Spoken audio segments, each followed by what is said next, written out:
You'll have the training, we'll send it all out. This is just one method. You got to find 2 or 3. I think 3 would be great, and do something every day with it. Okay, don't just have one, have a few. You don't have to have 100, but have 2 or 3 that you'll do every day. All right, give it up for Aaron.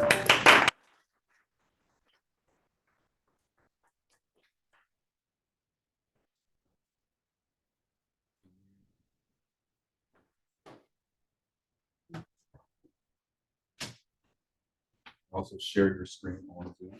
You know what I mean?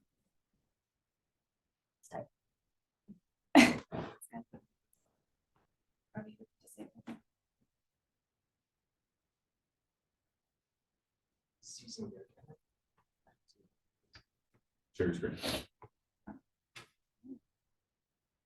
Gotcha.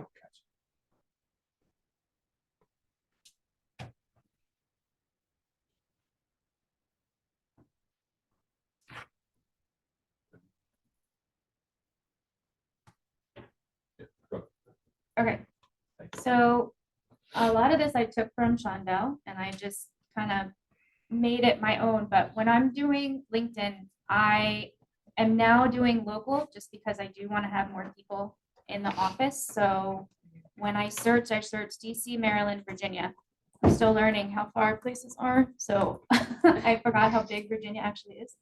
But when you go into LinkedIn, for those of you that don't use it that much, if you go into the search bar and you type in seeking, you can do seeking anything. Okay, so I've been doing seeking new careers, seeking new opportunities, seeking sales, whatever. And there's specific people, or let me minimize these. Hang on. All right, so we're gonna just use sales, okay? And if you come up to the top, you click people, and then you can do locations. I'm just gonna do DC. Sorry, Jen. I'm gonna steal DC. I usually was saved. Okay.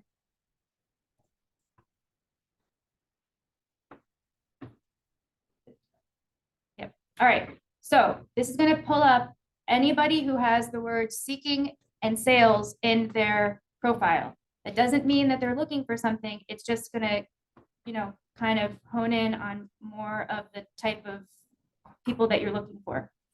Then you have these guys right here. And these aren't the only people that I look for, but it helps. There's this fun little green sign that says open to work. Those are going to be the people that you obviously want to reach out to. So they're seeking something with what you're searching for. All right.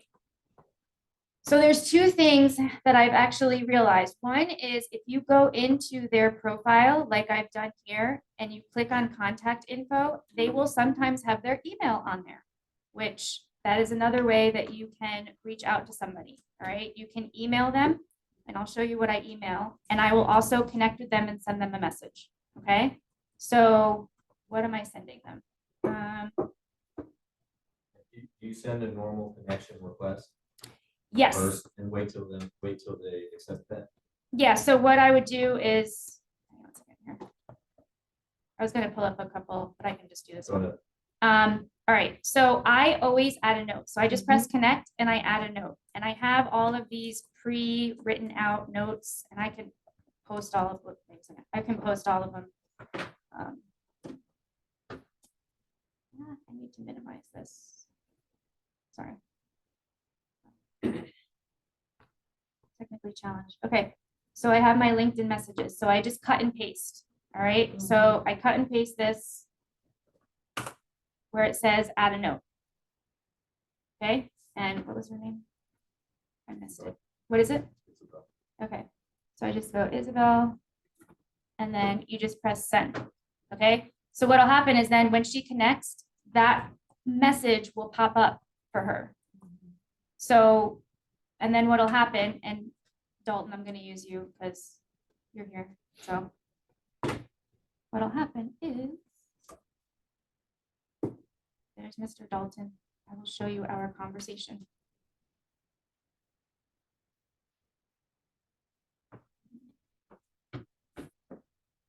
Okay, so here's the message. So when we connected, and then usually they'll say, yes, I'm interested.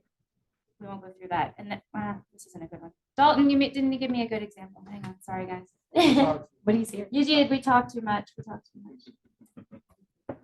All right, I'll show you that now. All right. Matt, he's actually on our team as well.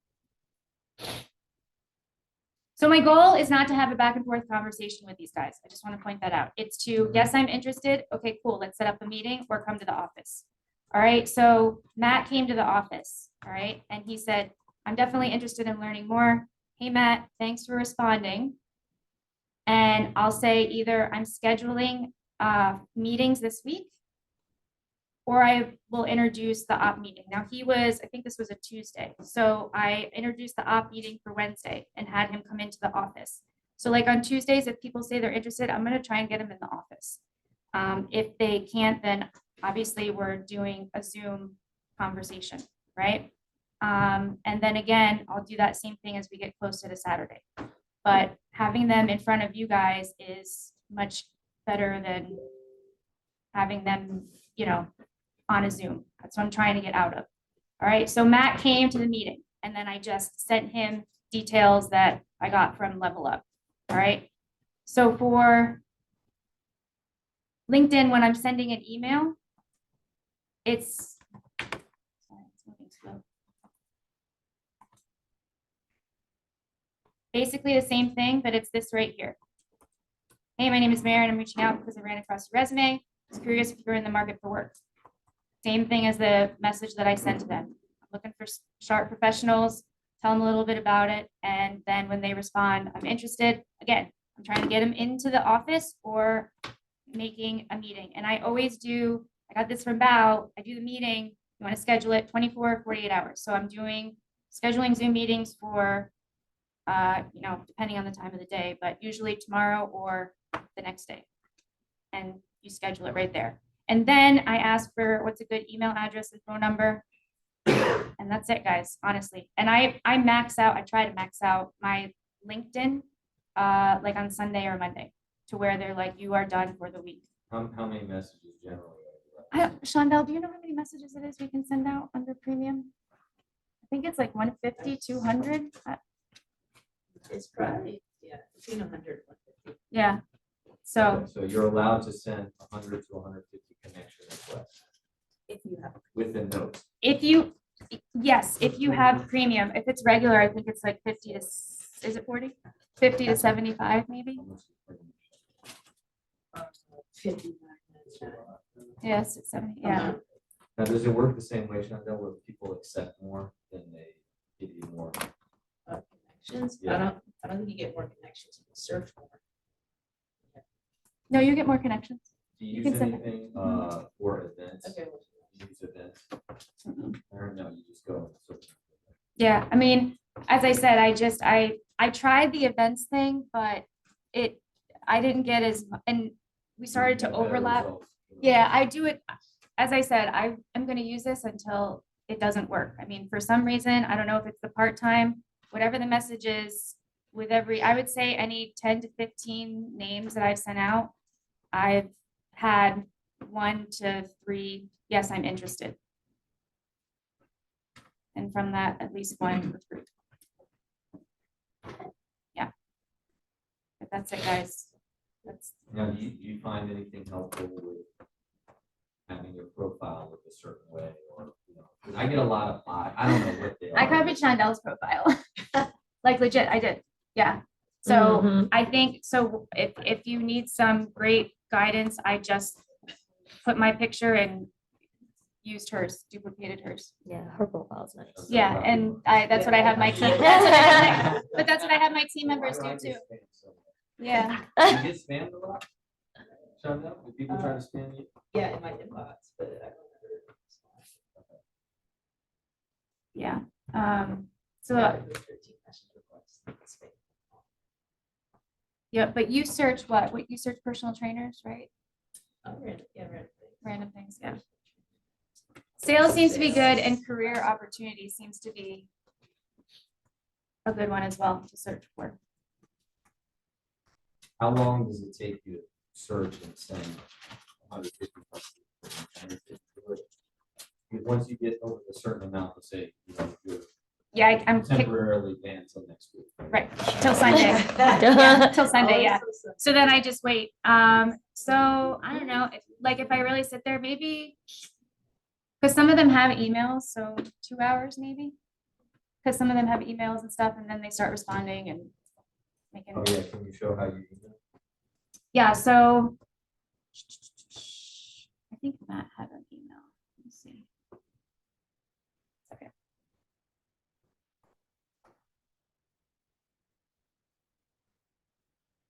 Oh, it's not gonna. That's not- this way. Oh, no, technical challenge.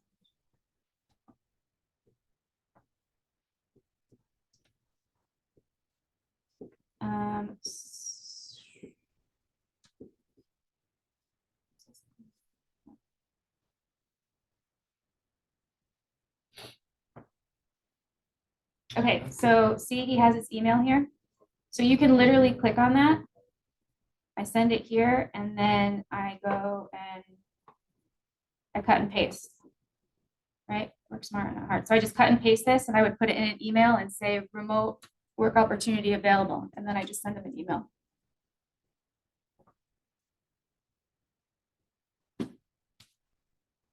Do you get responses from the email? Or? Yeah, actually, that's how, yeah, Tyrone, who's part of our team, that's how he responded. And then you just do the remote. Sometimes I put part-time. So, and don't tell me what I want to hear. I want to really know the numbers here. Do you think that by you sending out 150 messages a week or whatever the maximum that you're allowed, you think you get one recruit from that? Because you average about four personal recruits a month, right? 4 or 5, yeah. Yes, I would say at least. And anytime that I've invited somebody to, the people that I've gotten to the Wednesday meetings has been 100% recruit. Right. You get to the- If I get them to the up, yeah. So from that activity of 100 messages, which takes 2 hours a week, by the way. I would say I would get at least 5, 4 or 5. If I'm really on top of it and yeah. And I'll respond to people, like if they say I'm interested and I, send a message to them and they don't get back to me, you can go back and re-contact people again. Even though you're banned, you can still reach out again. Right. You just can't search. for You just can't search and connect with new people.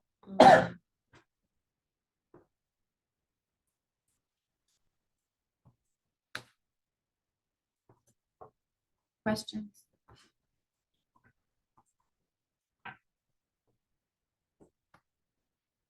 One thing that I give Josh a lot of credit for is that if you, as me and you are basically the same age, right? As a 40-year-old,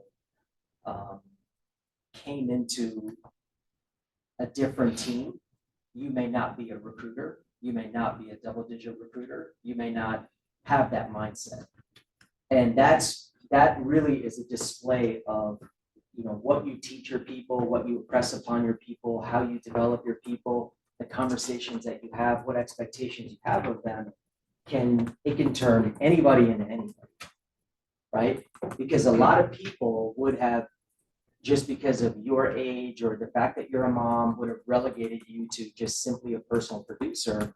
And this guy is just unrelenting in terms of pressing that, you got to be a recruiter, a double-digit recruiter. And I think that's a big deal. And I think that the production will catch up. But, seeing how you're working this system, it is impossible to lose. It just is, man.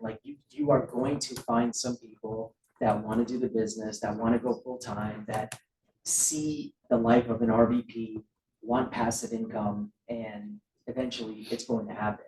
And, a lot of times people ask, how long is it going to take? Only God knows, everyone has their own story. I don't really know, but in my opinion, it really is inevitable, and that's the thing about all of us, is that we have to really start to throw that bait out more often. If you're a couple of people in here that are doing that kind of front end activity every single day, that kind of volume, you're okay. But for everybody else, I mean, you got to be asking yourself, man, how often am I inviting people to the office, talking about the business, myself especially, how often am I having these conversations where someone can come in the business, not just buy from you? Now, if you're doing a lot of personal production and people are buying from you, you got to be asking them. I know Sheila always asks people, she's like, hey, and she might join too, and she might join too, and she might join too. And that tells me, like, I'm really paying attention to what you guys say when we have these conversations. It's just really important. And the one thing about this type of recruiting that she is doing is it has to be it's a very consistent block in the schedule. You cannot recruit haphazardly. You can't do it sporadically. You can't do it when it's convenient to you. It's got to be a daily thing that happens at the same exact time with no interruption. And, thank God for us, we're not in a business where it requires 12 hours a day of it, but 2-3 hours, if you do it, you're going to be successful. One thing, man, Josh did something, and he went over and he did it at the end of training. But I grew up in the business presenting what he did, things like that. Now, I had never heard that one before. It was really good. I'm assuming you got it from Derek. Derek, the guy he got this diagram from, or this little presentation that he went over, is someone who, whenever he feels like it, does 100 recruits. Like, it's crazy. And he is not in like Miami or New York or, he's in Orlando. When you are doing numbers like that in places like that, like sometimes you see it come out of like Idaho, there's this girl out there and she does crazy numbers. I mean, you're just a really good recruiter. And he told Josh's presentation, and I swear I think about it every day. I don't know why, because I know what works in the recruiting world. Every time I think about when I hear a presentation, I always think, could I sit down with a sharp person and explain that and it makes sense to them and it turned them on? And when we grew up in the business, we drew everything out. We didn't have iPads. We didn't have phones with internet on it. We didn't have animations, nothing. It was like, let me sit down with a piece of paper and mind F you. You know what I'm saying? Like, that's how it was. Like, you are seeing the world all wrong. Everything you are doing is going to get you to where you don't want to go. What you think is normal is abnormal. I'm going to show you the new normal. I'm going to show you how to behave. I'm going to show you a new way of thinking. And that's what got people so riled up, man. And I heard him do it one time, and I've been thinking about it in the shower. I've been repeating it to myself, right? And I want to go over this again because I think a lot of people glaze over this stuff. You should be doing stuff like this all the time if you want to indoctrinate people. Like when someone comes to me after being in meetings for a prolonged period of time and they're still talking about a job, I don't get insulted or anything. I'm just like, this person just isn't indoctrinated, right? Like, if you are in Primerica for a little bit of time, you are ruined. How could you have a job? I'd rather be struggling, not making money than having a job, right? Because there's always that chance that something could happen, right? Just like Shaq said, he said that guy didn't even. I read this book, and it was about money, right? And one of the chapters in it was talking about how he said, look, man, don't get frustrated when people have a lot more money than you because a lot of things really just come down to luck. He goes, I know we're not supposed to say that in the world of success, but some things are luck, right? Some things are luck. And I thought about that, and it's true, man. Like we're all working hard, but sometimes you just get lucky, and we all pray because we want to have some luck in our lives. But these guys were invited to a different office and went into another office instead, and that person now makes $50,000 a month, and no one has seen him for 10 years. Think about that. My parents still ask me, hey, whatever happened to that guy from Leesburg? Do you ever see him? No. No. He's straight retired. When we met him, he's making $8,000-10,000 a month, and he was writing all the sales. Now he makes $50,000 a month passive. Right? So you got to be, you have to you have to believe, man, that it can happen for you. And doing these little things, I'm going to just repeat what he did. The more you do it, the more it gets you excited, the more it builds your own belief. The reason, what I always told people when I was younger, when I was a top recruiter, and I noticed people's reaction, but it would floor the people that were like, that I was presenting to, like other leaders, they'd be like, teach us what you're doing. And I said, the thing about interviews that's so important, even more so than sending a video or sending a webinar, is I said, every time I do the interview, it's more for me than the person I'm presenting to. Right? It was more for me than for them. It reminded me how to get to RVP and how RVPs make so much money and why passive income was so much better and why our products are better and why other companies suck and why we have such a small market share and there's so much room for growth. And we can have unlimited RVPs and unlimited expansion. I got excited. That person might have been like, this is whatever, right? But I was more excited. And I did it 2-3 times a day. And I'm getting that excited 2-3 times a day. And it just like, it affected me, man. It was, what do they say? It's like how you talk to yourself. The more you say things, it was an affirmation for me every time I presented the business. I mean, think about this. How is this refutable? He said, imagine a barber who has barbers under them, right? Let's say that there's a barber who has 12 chairs and he rents those chairs 1, 2, 3, 4, 5, 6, 7, 8, 9, 10, 11, 12, right? So you draw this out. And he rents these 12 people a chair and they keep whatever money they make, but he charges them $800 a month. So no matter what happens, he is going to make 800 times 12. He is going to make $10,000 a month, no matter what. Now the barbers under him, they average about $4,000 a month. Okay, that's average. Some make more and some make less, depending on how good they are. So he is making, and we'll even say $5,000 a month. So he is making $120,000 a year, and the barber is making $60,000 a year. You with me so far? Mm-hmm. You got to make it interactive. Now think about this situation here.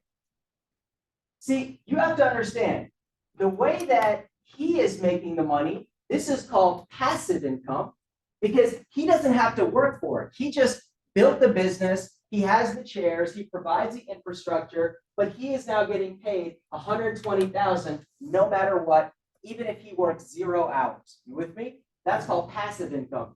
They have to cut hair. He said they cut an average of 6 people's hair per day to make that kind of money. This is called active income because they have to work. And this is my favorite thing that he said. He said, this person, right, makes twice the income for no work, right? And this person makes half the income for a lot of work.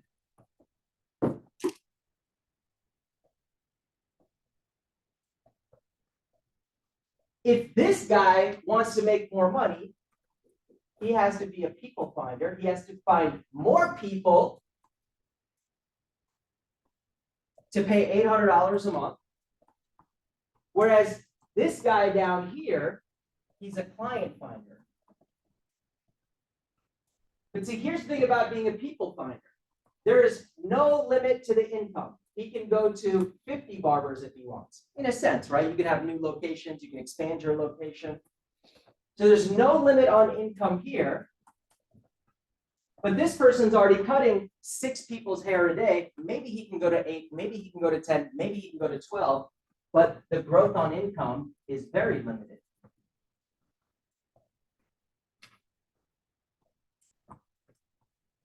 This is how all businesses work, in a sense. This is how mortgage works. This is how real estate works. And you know why? Like, who would you rather be in this scenario? Of course, you want to be the person who owns the barber shop.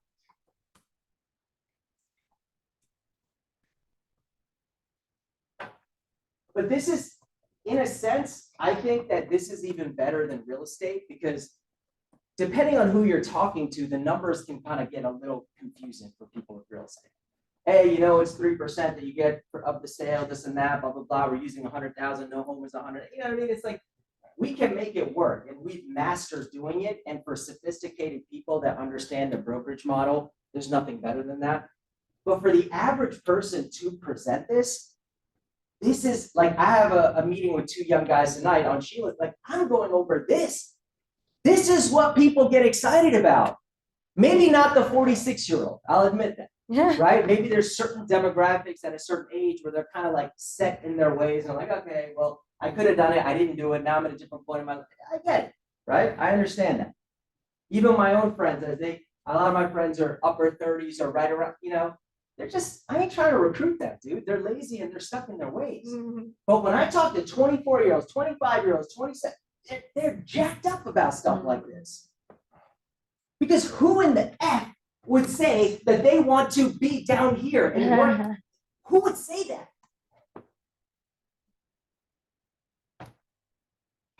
You got to get to these people and show them stuff like this that still have dreams, still feel they have some control over their life where it can go in a different direction.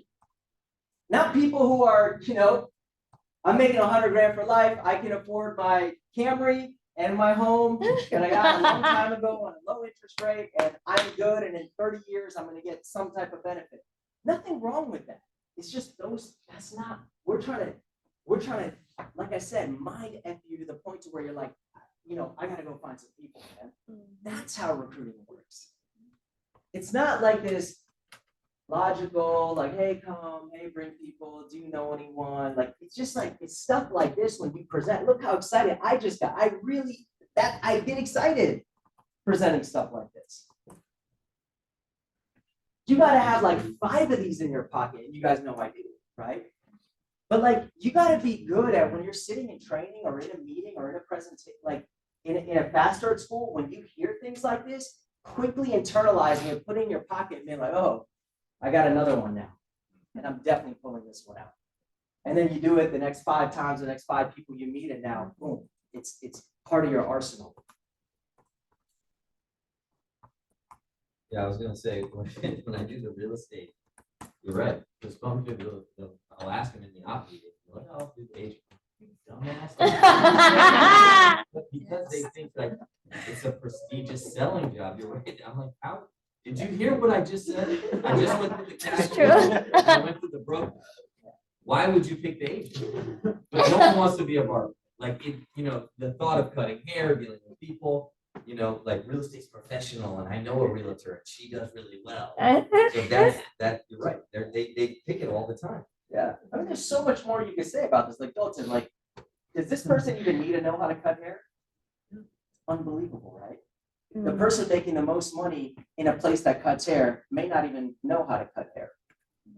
I used to know this dude. He was very entrepreneurial. He used to open up medical practices. And I'd be like, oh, you're a doctor? Oh, hell no. I hire doctors, though. That's exactly his reaction.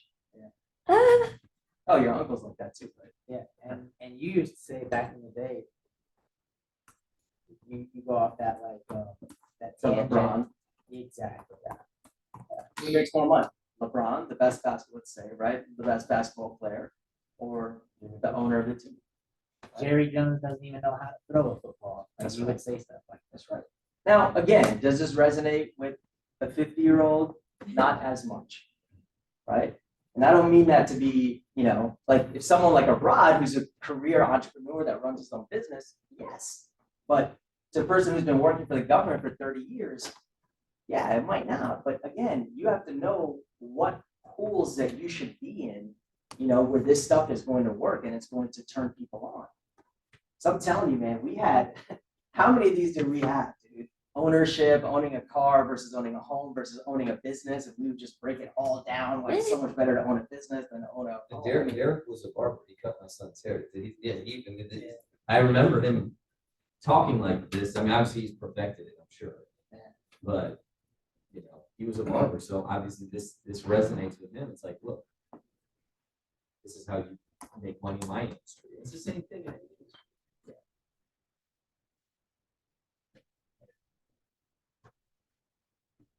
Any questions about anything else? When's one then?